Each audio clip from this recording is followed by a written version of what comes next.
Hey y'all. Well, somebody requested story time. Well, I have to tell you, I'm not even going to wash my face today.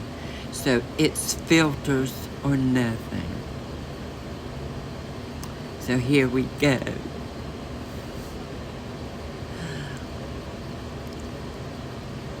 I want to tell the story, and I've probably told a little bit about this before, about George Ronald Churchill Ellis. He was my first adult love.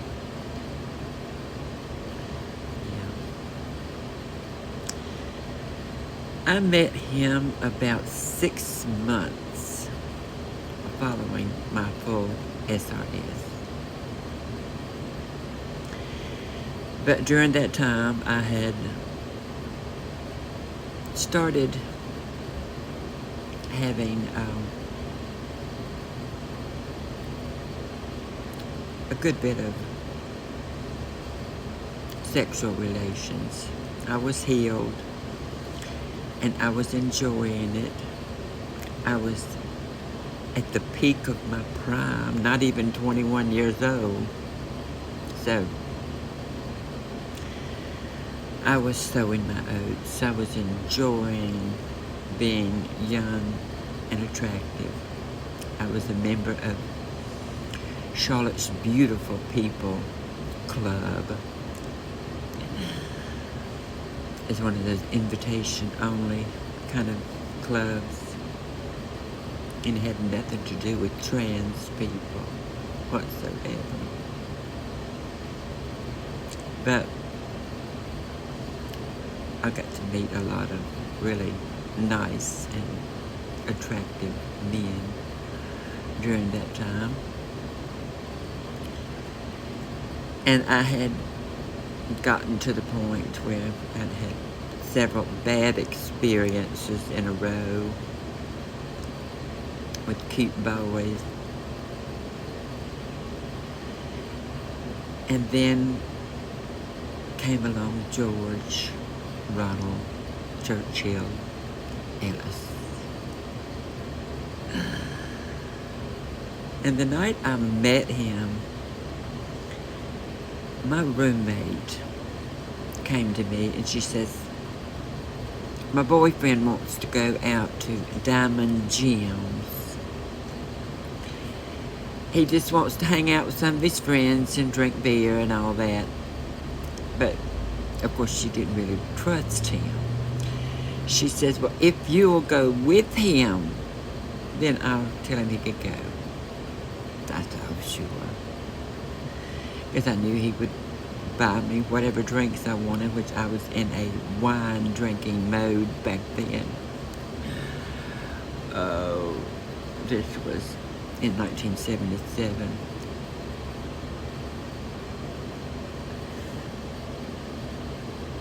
That filter doesn't look too awful good, does it? Well, I may have to take this thing down when I actually can see it. So I don't know. But I didn't care that night to meet anybody. So I went in just a t-shirt, a pair of jeans, my hair pulled back in a ponytail, very slick back. I don't even remember, I don't think I put on any makeup, but back then my skin was beautiful. And I didn't have to wear makeup. I didn't think as attractive without eye makeup, because I felt like I had these big, bulgy, frog-looking eyes that looked just like my daddy's eyes. I didn't like them, and especially without makeup, I didn't think they looked attractive. I didn't look ugly, but just not attractive, in my opinion. So if I wanted men to leave me alone, I just didn't wear any makeup, no. eyeshadow or mascara or anything like that. It's not that they thought I was a man. It just, they normally didn't mess with me because I didn't look like somebody that was on the prowl. I didn't look like somebody that was out looking for somebody. So my roommate's boyfriend, whose name was also George, I said, I'm sitting over here on this table. I said, as long as you'll keep me a glass of wine. I said, I don't care who you talk to. I don't care what you do. It's not my business. Because I was just down on everybody. So he kept his word. He kept me some wine. And then this guy comes and sits at the table next to me.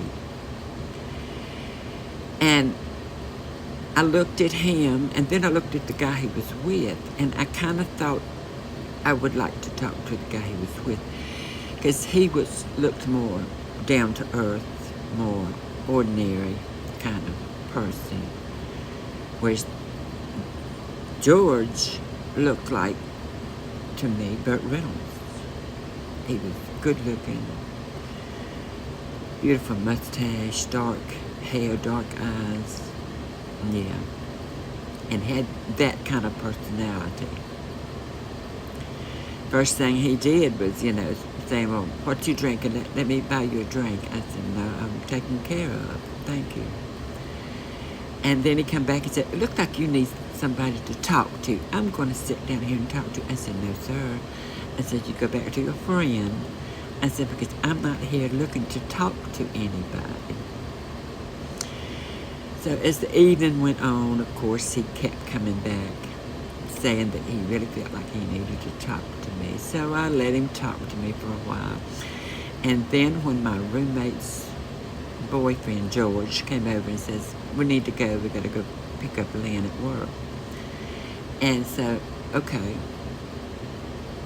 The guy says, well, could I take you out sometime? Well, I'd heard this kind of story before, where they ask you out, and then they ask, well, can I take you home so that I'll know where you live, so when I come to get you for our date. And then they want to talk you into letting them come in for the night, or to just visit, or go to the restroom or something. Before you know it, you're fighting them off. And then there's no date afterwards. So I thought, I'll give you my phone number. Well, can I take you home? No, I've heard that.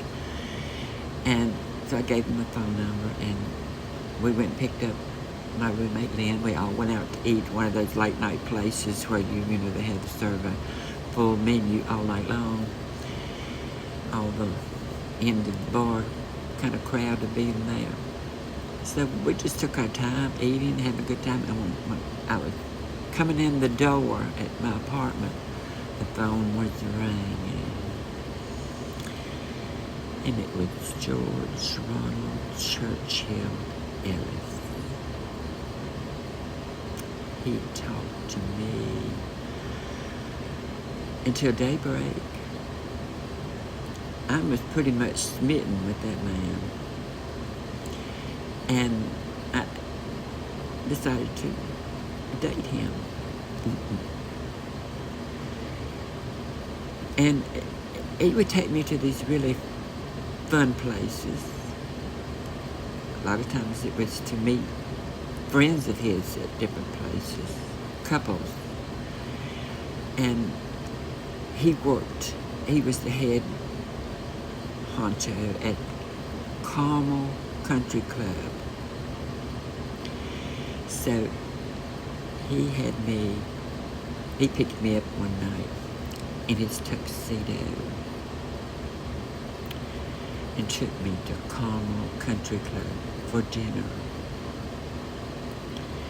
Took me down to the wine cellar to pick out my own wine.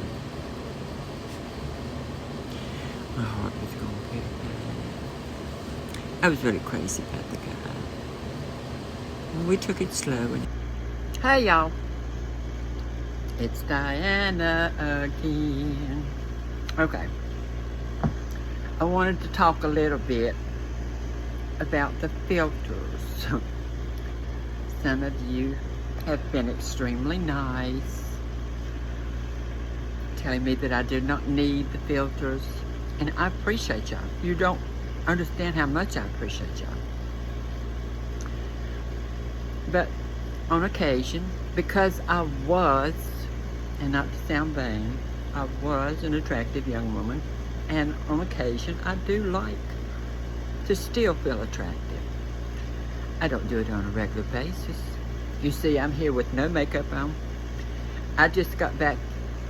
Miss Jean and I went on a buying trip for 2 Jean's treasures, and this is how I go. Just a regular old lady. But if I'm going somewhere really special where I need to, I can look like a high-class older lady. I can look rather attractive. And I like to do that sometimes, but not a whole lot. So the filters are when I feel like I want to look nice, but I'm too lazy to put the makeup on, too lazy to try to worry about the lights and the angles and all that kind of stuff. Because I tell you, I've always been photogenic. The camera has always liked me. And my mother could tell you that I was photogenic. I did not look like my photographs. And my mama liked to tell me that. She'd say, you look like an angel, but in person you are a demon.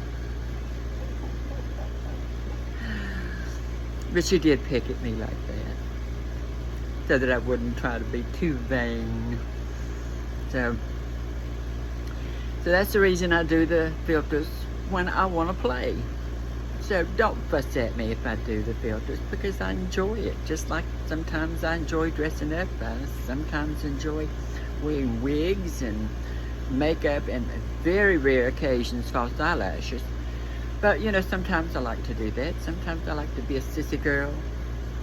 And my mama was a sissy girl on a daily basis. She got up, made sure her hair was done, made sure her makeup was done, her nails were done, her eyebrows were done. She made sure, because she was a sissy girl. That was what she enjoyed doing. I didn't enjoy it all the time. I would rather just look ordinary most of the time. So y'all just bear with me. Love y'all. Y'all know I haven't made a video in a long time, and now it's hot as hell here in Mississippi. I really need to throw this through a filter. But y'all, it is what it is. I'm in the middle of packing everything up to move all my stuff into an old Victorian house in Brooksville, in the same town where the chapel is, where the business is and everything. Hey y'all, how y'all doing? It's Diana Salami again, and here I am in my new place. Beautiful light coming in my windows. I will be making some videos when I get settled in. I'm still going through boxes and boxes and boxes of stuff. You know how it is when you're an interior decorator.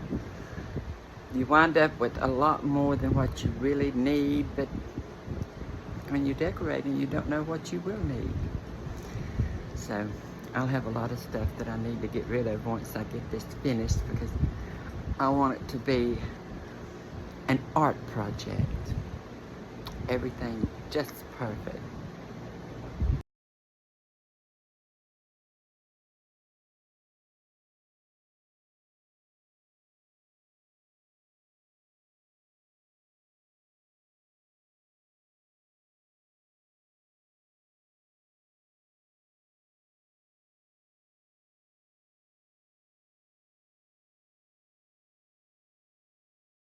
Hey, Missy. I'm out on my little front porch.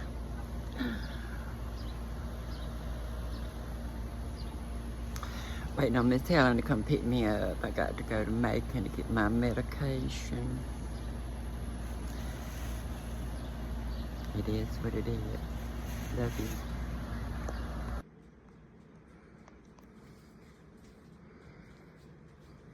His brother boy, he done found his place.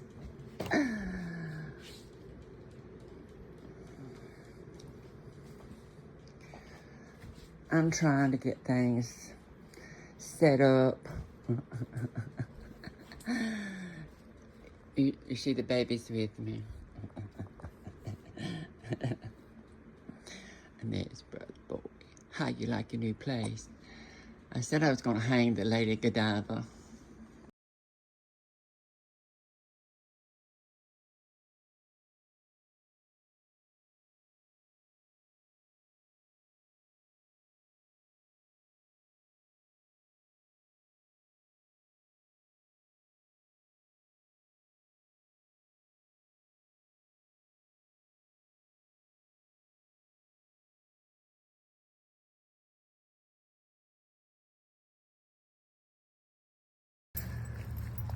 This was a Sears and Roebuck house. It was built in 1902. I had an apartment upstairs. Hey y'all, how's it going? Well, I had a little story for y'all. Most of y'all know I've been moving in my new place and trying to get settled. Well, last evening I was doing around and I hung something in the area that will be my bedroom area, but I wasn't right there near it. I was back behind it working, and all of a sudden I heard a crash, and I go over there and that picture was off of the wall. It was down on the floor, not broken, because it was breakable. But I looked at it. I had put it on a screw, and the back of the frame had both a cord and a wire that were not broken. There was no reason for this to fall. It was on the wall, solid on the wall. And it was heavy enough that it was pulling down. There was no, unless it levitated. So I do believe that our resident spirit came to visit me last night. Now I have heard that this house was haunted through several people through the years, long before I ever thought about moving here. So I knew that there was a possibility that I would see or hear something, but I wouldn't think I would hear something that fast. So I spoke to her. I figured it was a her. She maybe didn't like what I hung up. I don't know. But I told her that we would get along just fine, as long as she did not try to scare me. I don't scare easy with this kind of thing. Somebody would have to materialize and be looking like something out of a horror movie. You know, get out, get out. Then I might run. But that kind of stuff is very rare.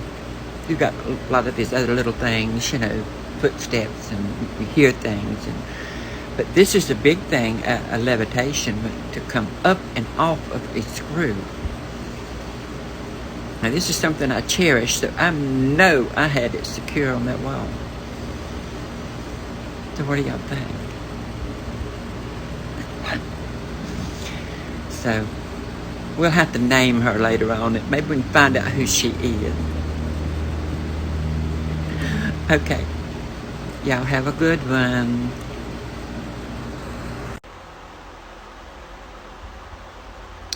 Hey everybody. This is Diana Salami. It's been a while since I've done an actual video where I talk to everybody. A lot of my personal friends know that I've been going through kind of a thingy, feeling the need to move out of the chapel where I've been living for 2.5 years.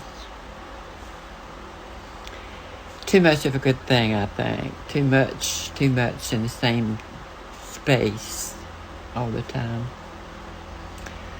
So I've been slowly getting my things ready to move. And since I'm relocating in the same town, so it's just like, once I started actually moving, other than furniture, I was able to take my boxes and bags and things that I, could carry myself. So tonight is my very last night inside the chapel. Tomorrow, I'll be over there on Depot Street, right across from the grocery store in Brooksville. Yeah. So this is my last night here in the chapel. Brother Boy is with me here. There's no pictures on the wall. There's a shelf over there.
Hey, everybody.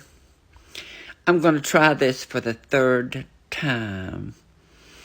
The last 2 times, it put music, but it cut off my voice audio. So I'm going to try this again. Well, y'all know I'm batshit crazy. Y'all know that. It is what it is. I'll admit to my faults. But yesterday I got reminded of something that I haven't really thought about very much through the years, which is my birth name. I don't go in for all those new phrases. My dead name, all these. It was my birth name. And I heard it yesterday for the first time in many, many a year. And I heard it through someone that is a very good personal friend of mine. And they weren't meaning it in a derogatory way. They were telling a story of when they first heard about me, which was 25, 30 years ago. It was after I had moved to Mississippi. And they come in contact with someone that knew me after the move. But they were wanting to tell him that they knew so-and-so, my birth name, that they knew me when I was a man. Well, that was a lie, because that person only met me 20 years after my transition and surgery. So everything was legal. Whether people agree, I don't ask people to agree. I don't give a damn if you agree with me or anything I've done. Doesn't matter. You don't like something, I don't care. Do you think I would have done what I've done in my life if I give a damn about what you people have to say? No. Nah. They're the same kind of people that made me miserable while I was growing up.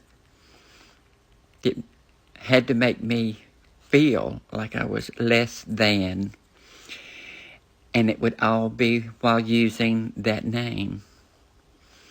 So therefore, I have never even associated with people with that name. If I met someone that had that name, I just made sure never to have anything else to do with that person.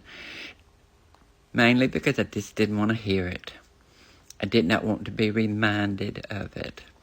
Especially if they put the first and last name. And if they throw the middle name in, that's really sinking it in. So I don't think I have to worry about that kind of thing 50 years later. I don't know. People could seem to think that they have something to entertain other people with. It's to entertain them. Because they don't give a damn about us. They don't give a damn about me, about my feelings. They don't. If they did, they would not be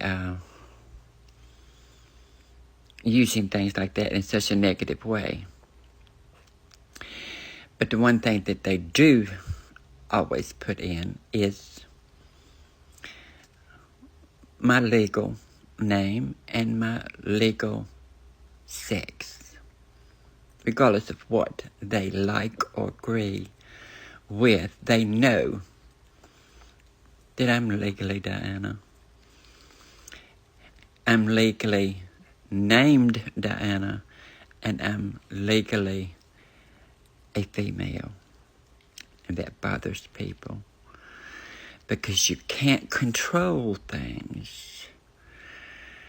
You can know that I'm trans because someone has told you. But when I go out into the world, and believe me, I've traveled the world, I've never had anybody to misgender me. What would I have done when I went into a Middle Eastern country and somebody said, I think that's a man? I would have been arrested. And luckily, I would have been deported. But in some Middle Eastern countries, it would have caused me to lose my head. So I know what people see whenever they meet me. I know. I feel that confidence that you can't take away by calling me those things. It can upset me. It can make me angry that you're stupid. But it doesn't change me. Because I can go out if I'm somewhere where nobody knows my deal. Nobody thinks about my deal. Oh, I'm a big girl. But I have so many natural female attributes. They think, this is a big-ass woman. They never think, this is a man. So no matter what you say, what you do, what you bring up, it actually just brings up your own stupidity. You're so common that you can't think of anything else to complain about. You can't complain about my character because I'm probably the cleanest as far as the way I conduct my life. Probably the cleanest, most honest person that any of these people have ever met. I tell it like it is. There's no need for me to lie. No need for me to hide a damn thing. It is what it is. I was fucked up when I was born. I took care of my thing. And I have went on to live my life the best way I can. And even though I'm not happy with being old and single and have lost all the people in my life through death that meant so much to me, that's hard. It will only get harder. But as far as me and who I am and how I feel about myself, you can't take away none of that. I felt like a queer as long as I was living as a boy. Once I started living as Diana, and especially after I had surgery, you can't touch me. You can't take away from me how I feel about myself. No, you could never do that. No amount of name calling can do that. Because I immediately know that you're trash. I immediately know that I am a better human being than you are. So you do your thing. I'm not trying to groom you or any of your people because I personally don't believe that there's very many actual transsexual people out there. A very small amount. The rest of those people are misguided. They're trying to be a part of something, but they won't be able to walk the walk through the years. It won't make them happy. But it has made me happy. And you can't take that away. Y'all have a good one. I'm hoping the recording works this time.